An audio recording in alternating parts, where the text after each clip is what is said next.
നമസ്കാരം. മലയാളി വാർത്തയിലേക്ക് സ്വാഗതം. പുതുക്കിയ ഉയർന്ന തിരമാല ജാഗ്രതാ നിർദ്ദേശം സംസ്ഥാനത്ത് നിലനിൽക്കുന്നുണ്ട്. കേരള തീരത്തും തമിഴ്നാട് തീരത്തും നാളെ രാത്രി 11:30 വരെ കള്ളക്കടൽ പ്രതിഭാസത്തിനും ഉയർന്ന തിരമാലയ്ക്കും സാധ്യത. ദേശീയ സമുദ്രസ്ഥിതി പഠന ഗവേഷണ കേന്ദ്രമാണ് ഈ മുന്നറിയിപ്പ് നൽകിയിരിക്കുന്നത്. ഈ പ്രദേശങ്ങളിലെ മത്സ്യത്തൊഴിലാളികളും തീരദേശവാസികളും പ്രത്യേക ജാഗ്രത പാലിക്കണം. കടൽക്ഷോഭം രൂക്ഷമാകാൻ സാധ്യതയുണ്ട്. അപകട മേഖലകളിൽ നിന്നും അധികൃതരുടെ നിർദ്ദേശാനുസരണം മാറി താമസിക്കണം. മത്സ്യബന്ധന യാനങ്ങളായ ബോട്ട്, വള്ളം മുതലായവ ഹാർബറിൽ സുരക്ഷിതമായി കെട്ടിയിട്ട് സൂക്ഷിക്കണം. വള്ളങ്ങൾ തമ്മിൽ സുരക്ഷിത അകലം പാലിക്കുന്നത് കൂട്ടിയിടിച്ചുള്ള അപകട സാധ്യത ഒഴിവാക്കാം. മത്സ്യബന്ധന ഉപകരണങ്ങളുടെ സുരക്ഷ ഉറപ്പാക്കണം. ബീച്ചിലേക്കുള്ള യാത്രകളും കടലിൽ ഇറങ്ങിയുള്ള വിനോദങ്ങളും പൂർണ്ണമായും ഒഴിവാക്കണം. പ്രത്യേക ജാഗ്രതാ നിർദ്ദേശമുണ്ട്.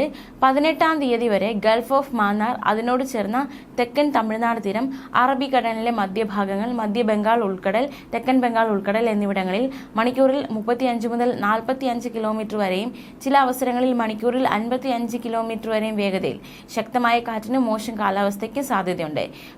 17-ാം തീയതി മധ്യ ബംഗാൾ ഉൾക്കടലിനോട് ചേർന്നുള്ള വടക്ക് പടിഞ്ഞാറൻ ബംഗാൾ ഉൾക്കടൽ, ആന്ധ്രാപ്രദേശ് തീരം എന്നിവിടങ്ങളിൽ മണിക്കൂറിൽ 35 മുതൽ 45 കിലോമീറ്റർ വരെയും ചില അവസരങ്ങളിൽ മണിക്കൂറിൽ 55 കിലോമീറ്റർ വരെയും വേഗതയിൽ ശക്തമായ കാറ്റിനും മോശം കാലാവസ്ഥയ്ക്കും സാധ്യതയുണ്ട്. 18-ാം തീയതി മധ്യബംഗാൾ ഉൾക്കടലിനോട് ചേർന്നുള്ള വടക്കൻ ബംഗാൾ ഉൾക്കടൽ, ആന്ധ്രാപ്രദേശ് തീരം എന്നിവിടങ്ങളിൽ മണിക്കൂറിൽ 35 മുതൽ 45 കിലോമീറ്റർ വരെയും ചില അവസരങ്ങളിൽ മണിക്കൂറിൽ 55 കിലോമീറ്റർ വരെയും വേഗതയിൽ ശക്തമായ കാറ്റിന് മോശം കാലാവസ്ഥയ്ക്ക് സാധ്യതയുണ്ട്. മേൽപ്പറഞ്ഞ പ്രദേശങ്ങളിൽ മത്സ്യബന്ധനത്തിന് പോകുവാൻ പാടുള്ളതല്ല. 16 വരെ കേരളത്തിൽ ഒറ്റപ്പെട്ട ഇടങ്ങളിൽ ഇടിമിന്നലോടുകൂടിയ മഴയ്ക്കും സാധ്യതയുണ്ടെന്നും കേന്ദ്ര കാലാവസ്ഥാ വകുപ്പും അറിയിച്ചിട്ടുണ്ട്. ഇടിമിന്നൽ അപകടകാരികളാണ്. അതുകൊണ്ട് തന്നെ ആ സമയത്ത് പാലിക്കേണ്ടുന്ന ചില മുൻകരുതലുകളൊക്കെ നമ്മൾ എടുക്കേണ്ടതായിട്ടുണ്ട്. ഇടിമിന്നലുള്ള സമയത്ത് ഫോൺ ഉപയോഗിക്കാതിരിക്കുക, പുറത്തേക്ക് ഇറങ്ങാതിരിക്കുക, ഗൃഹോപകരണങ്ങളിലെ വൈദ്യുതി ബന്ധം വിച്ഛേദിക്കുക, വൈദ്യുതോപകരണങ്ങളുമായുള്ള സാമീപ്യം ഇടിമിന്നലുള്ള സമയത്ത് ഒഴിവാക്കുക എന്നതടക്കമുള്ള കാര്യങ്ങളൊക്കെ സൂക്ഷിക്കണം. ന്യൂസ് ഡെസ്ക്, മലയാളി വാർത്ത.